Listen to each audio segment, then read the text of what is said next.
வணக்கம். தமிழ் ஃபுட் கார்னரில் புதினா கொத்தமல்லி சட்னி பண்ண போகிறோம். கடாயில் 1 டீஸ்பூன் எண்ணெய் விட்டு சூடாயிடுச்சு. அதில் 2 டீஸ்பூன் கடலைப்பருப்பு, 2 டீஸ்பூன் உளுந்தம்பருப்பு, இது ரெண்டையும் வறுத்துக்கலாம். பருப்போட கலர் லேசாக மாறி வருது. அது கூட 1 டீஸ்பூன் வெள்ளை எள் சேர்த்துருக்கேன். பருப்பும் ஓரளவு பொன்னிறமாக வறுபட்டுருச்சு, எள்ளும் வறுபட்டுருச்சு. 5-6 பூண்டை சேர்த்துக்கலாம். அது கூட 6 பச்சை மிளகாவை கீரி சேர்த்துக்கலாம். கீரி சேர்த்தாதான் நல்லா பச்சை மிளகாய் வதங்கும். இப்போ பூண்டு மிளகாய் எல்லாம் வதங்கட்டும். மிளகாய் 6 சேர்த்துருக்கேன், நீங்கள் உங்கள் காரத்துக்கு தகுந்தபடி சேர்த்துக்கோங்க. இப்போ மிளகாய் பூண்டு எல்லாமே வதங்கிட்டு பருப்பும் நல்லா கரெக்டாக வறுபட்டுருக்கு. எடுத்து வச்சிடலாம். அதே கடாயிலேயே மறுபடியும் 2 டீஸ்பூன் எண்ணெய் விட்டு சூடாயிடுச்சு. 3 சின்ன தக்காளியை நீல வாக்கில் கட் பண்ணி வச்சுருக்கேன். அதை சேர்த்துட்டு தக்காளி வதங்கிறதுக்காக கொஞ்சமாக உப்பு சேர்த்துக்கலாம். வதக்கி விட்டுட்டு மூடி வச்சிடலாம். தக்காளி நல்லா வதங்கி சாஃப்ட் ஆகட்டும். தக்காளி வதங்கி நல்லா சாஃப்ட் ஆயிடுச்சு.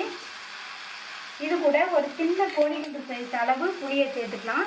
தக்காளி சேர்த்தாலுமே புளி சேர்த்தாதான் சட்னி நல்லாயிருக்கும். புளியை சேர்த்து வதக்கிட்டு அது கூட ஒரு கைப்பிடி அளவுக்கு ஃப்ரெஷ்ஷான புதினா இலைகள், ஒரு கைப்பிடி அளவு ஃப்ரெஷ்ஷான கொத்தமல்லி இலைகள், இது ரெண்டையும் சேர்த்ததுக்கப்புறமா நல்லா வதக்கி விட்டுக்கணும். ரொம்ப நேரம் வதக்க வேண்டாம். ஜஸ்ட்டு ஒரு 2-3 பரட்டுனா போதும். அப்போ தான் சட்னியோட டேஸ்ட் வந்து நல்லாயிருக்கும், நல்ல வாசனையாகவும் இருக்கும். ஸ்டவ் ஆஃப் பண்ணிவிட்டு இதை ஆற விட்டுறலாம்.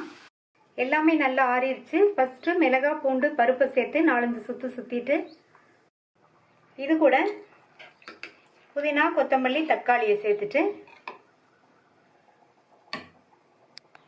சட்னிக்கு தேவையான அளவு உப்பு, தக்காளி வதங்கும் போது கொஞ்சம் உப்பு சேர்த்தோம், அதனால் கணக்கு பண்ணி சேர்த்துக்கணும். தேவையான அளவு தண்ணி சேர்த்து அரைச்சிக்கலாம். அரைச்ச சட்னியை கிண்ணத்துக்கு மாற்றிட்டு தாளிப்பு போட்டுடலாம். தாளிப்பு போடுறதுக்கு 2 டீஸ்பூன் எண்ணெய் விட்டு 1/2 டீஸ்பூன் கடுகு உளுந்து கருவேப்பிலை ஒரு காஞ்ச மிளகாய் போட்டு தாளிச்சிருக்கேன். தாளிப்பை சட்னியில் சேர்த்துடலாம்.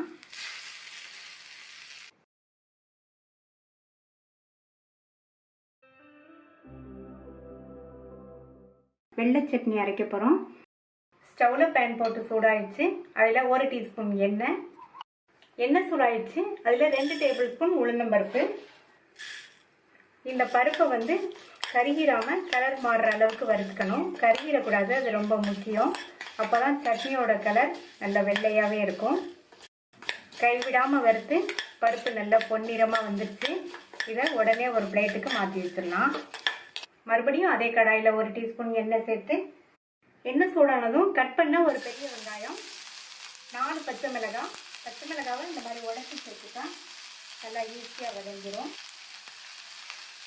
3 பூண்டு, இது எல்லாத்தையும் வதக்கிக்கலாம்.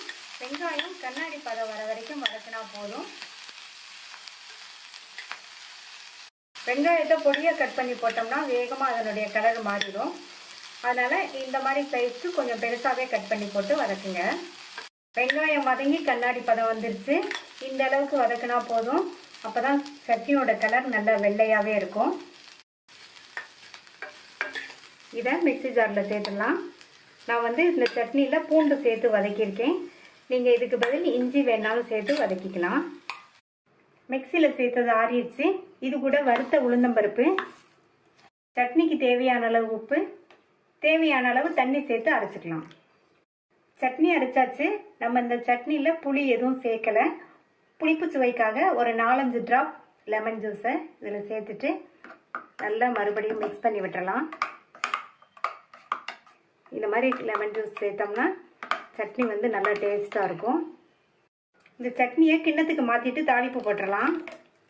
சட்னி தாளிப்பு போடுறதுக்கு 1/2 டீஸ்பூன் எண்ணெய் விட்டு சூடாயிடுச்சு. அதில் 1/2 டீஸ்பூன் கடுகு பொரிஞ்சதும் கருவேப்பிலை, கொஞ்சமாக காஞ்ச மிளகாய், தாளிப்பை சட்னியில் சேர்த்துடலாம். சுவையான வெள்ளை சட்னி ரெடி ஆயிடுச்சு.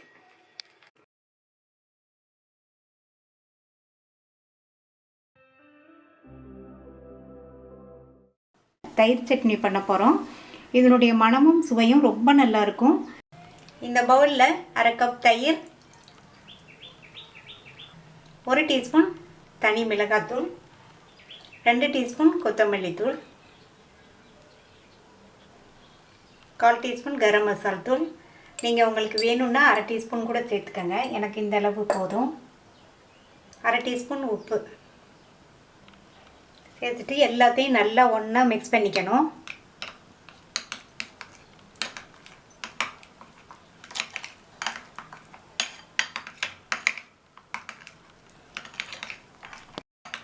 நல்லா மிக்ஸ் பண்ணியாச்சு. இந்த சட்னிக்கு கரெக்டான புளிப்புள்ள தயிராக எடுத்துக்கங்க. இது அப்படியே இருக்கட்டும். கடாயில் 3 டீஸ்பூன் எண்ணெய் விட்டு சூடாயிடுச்சு. அதில் 1/2 டீஸ்பூன் கடுகு நல்லா பொரிஞ்சதும் அது கூட 1/2 டீஸ்பூன் சீரகம்.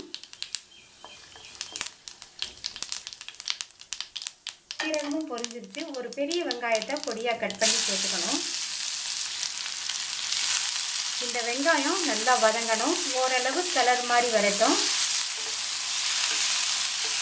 ஆல்ரெடி நம்ம தயிரில் உப்பு சேர்த்துருக்கோம். இந்த வெங்காயம் வதங்கிறதுக்கு மட்டும் கொஞ்சமாக உப்பு சேர்த்து வதக்கிட்டோம்னா வெங்காயம் நல்லா வேகமாக வதங்கிடும். இந்த அளவு கலர் மாற அளவுக்கு வதக்கிக்கங்க. அது கூட 1 டீஸ்பூன் அளவுக்கு இஞ்சி பூண்டு பேஸ்ட்டு இதையும் சேர்த்து வதக்கிக்கணும். இதனுடைய பச்சை வாசனை போகட்டும். இஞ்சி பூண்டு பேஸ்ட்டோட பச்சை வாசனையும் போயிடுச்சு. வெங்காயமும் நல்ல கலர் மாதிரி வதங்கிடுச்சு.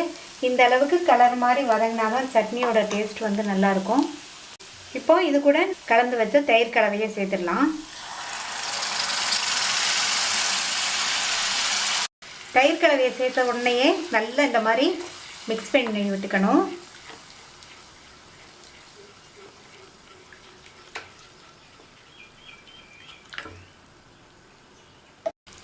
இது கூட 1 ஸ்பூன் போல் தண்ணி சேர்த்துடலாம். நல்லா இந்த மாதிரி கலந்து விட்டுருங்க. இந்த மாதிரி கலந்து விட்டோம்னா தயிர் திரிஞ்சு போகாமல் இருக்கும். நல்லா இந்த மாதிரி கலந்து விட்டுட்டு மூடி வச்சிடலாம்.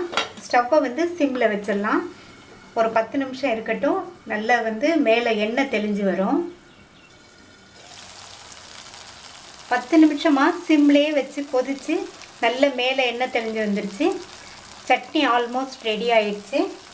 நீங்கள் தயிரில் மிளகாத்தூள் மல்லித்தூள்லாம் சேர்த்து மிக்ஸ் பண்ணும்போது உங்கள்கிட்ட காஷ்மீர் சில்லி பவுடர் இருந்தால் 1/2 டீஸ்பூன் சேர்த்து மிக்ஸ் பண்ணிக்கோங்க. அந்த மாதிரி சேர்த்தோம்னா சட்னி வந்து நல்லா கலர்ஃபுல்லாக இருக்கும். கடைசியாக இதில் கொத்தமல்லி தழை தூவினோம்னா சட்னி இன்னும் நல்ல வாசனையாக கமகமன்னு இருக்கும். கொத்தமல்லி தழை சேர்த்துட்டு ஒரு தடவை மிக்ஸ் பண்ணி விட்டுடலாம். ரொம்ப டேஸ்டான தயிர் சட்னி ரெடி ஆயிடுச்சு. தேங்க்யூ.